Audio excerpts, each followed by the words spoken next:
Hutchings and Derek Redmond with me now this season here on Eurosport, where our athletic season on the channel gets underway. It really does promise to be a very, very special season indeed, with a lot of big challenges for the British athletes. It doesn't bother me. If the new guys were running really fast, it would bother me. But the new guys aren't running that fast.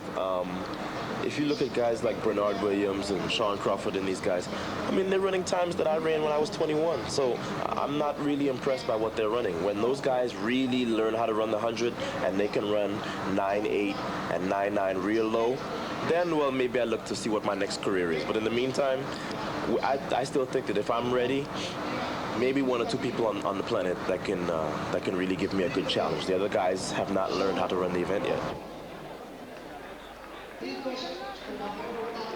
There's one man, Ato Boldon, who will trouble the British athletes that run later on this summer in the Commonwealth Games. Competes for Trinidad and Tobago, of course, and we have two of the top Britons in this one. Derek, I'm sure you're very excited about Jason Gardner, the European indoor champion over 60 metres, who starts in lane 1, and Dwain Chambers in this one in lane 8, up against Boldon and Maurice Greene, of course. That's right. Well, the British guys will be looking for good performances because they've got the Commonwealth Trials next week, but also it would be nice for them to strike a win against the likes of Ato Boldon and even Maurice Greene at this time of the season, even though they don't compete in a major championship this year, because the Americans don't have a major championship apart from the World Cup at the end of the season. It could hardly be a busier season for the Britons. We had a quick look at Jason Gardner just then in lane 1. 26 years old now, Jason. Happily is back with his coach, Dave Leith. Jon Drummond was in lane 2 there. 33 years old now, Drummond. In lane 3, Shawn Crawford should be wearing 20. There's Maurice Greene, of course, who goes in lane 4. Set the world record here of 9.79 in this very stadium 3 years ago, 1999. Very special year for him. Of course, undisputed world number 1 at 100 metres, Maurice Greene. But this, his first serious race of the season. He had to pull out of the Doha Grand Prix meeting 3 weeks ago, just over 3 weeks ago, with a slight calf pull during warm-up in that meeting. It's taken him a while to get it right again, but he's out here tonight. And sadly for him and the rest of the athletes here this evening, it's quite a cool evening in Athens. There's a strong breeze blowing across the top of the stadium.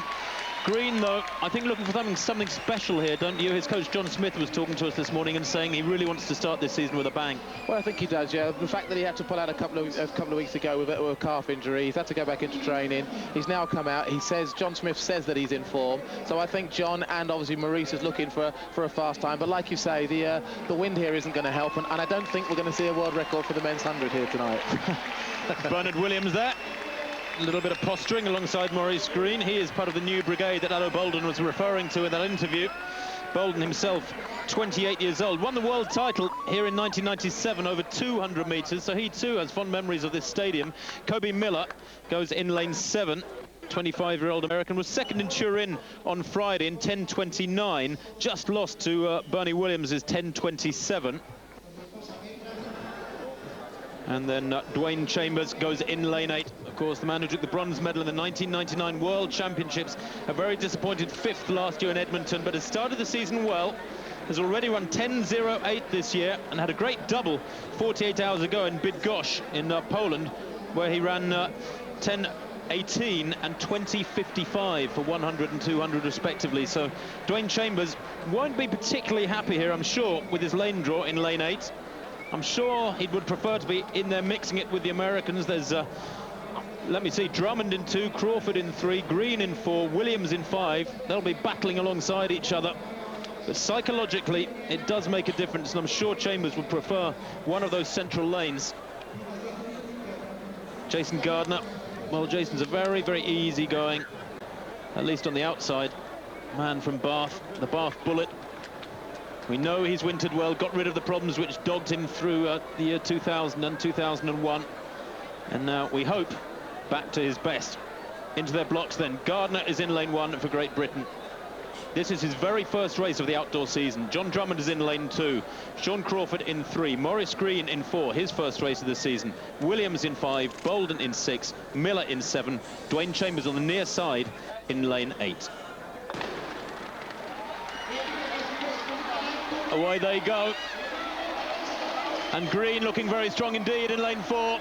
Greene coming through already at halfway. Some work to do for Dwain Chambers on the near side, who's also running well. Greene coming through, and Greene takes it very comfortably indeed, extending that lead towards the line. In second there, I think Bernard Williams, and maybe Dwain Chambers taking third place. The time, 10:06. Unfortunately, in the stadium tonight, there was not a wind gauge halfway down the home straight, or at least not a visible wind gauge for us. The wind readings are taking some time to come through. Maurice Greene there winning very comfortably indeed, Derek. I'm surprised at the size of that winning margin. Yeah, me too. I should think Maurice would be very pleased with that size. It was a pretty big margin to win by. Dwain didn't get a fantastic start, pulled it back, as we say, for third place. Second place, Bernard Williams. But I think Maurice and Coach John Smith will be pretty happy with that performance. It's not the warmest night. There is a bit of a breeze blowing around, and 10:06, I think, is a reasonable time for your first serious race of the season. Well, here it is again. Greene very, very strong through halfway. And actually at this stage, Bernard Williams almost in touch with him, but Greene, if anything, extends it over the last 20 metres. Very good finishing from Dwain on the near side. Beats Coby Miller quite comfortably in fourth place. But I think Dwain, being the most ambitious of young sprinters, will be a little bit disappointed with that one.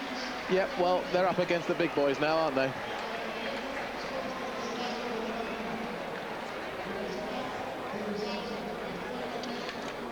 The rest of them must be wondering just what they have to do to beat this man. Train harder. Well, I'm sure most of them think they're training as hard as they possibly can. Try harder, get psychological advice. This man is just about as unbeatable can be. Remember, he won the World Championships last year, had a limp over the last 20 metres, and still ran very, very quickly indeed. And he looks smooth there, doesn't he? He certainly does. I think, as you say, he has this aura about him. When he comes out on the track, all the athletes, even if they don't want to, they tend to be looking at what he's doing, and he knows he's in control. He knows he's the fastest man in the field, and at the end of the day, he's saying, if you guys want to beat me, you come and catch me. And as we saw tonight, nobody can catch him. Well, we can promise you a very, very strong evening's athletics here on Eurosport from this Cicleteria 2002 meeting. It's a Grand Prix 1 athletics meeting. And after Maurice Greene, we'll get a chance to see, hopefully, Dmitry Markov in the pole vault, the world champion, Simon Zielkowski of Poland in the hammer throw, Christian Olsen in the triple jump, the new young man from Sweden who looks to be taking over the mantle from Jonathan Edwards when he decides to hand it over. The budget for this meeting, around $1.5 million, and has tempted many, many of the big names out in the early season. Quite a few Americans, too, who have to go back for their trials just in a couple of weeks' time. A lot of them tempted over here to Europe. With the crowd enjoy having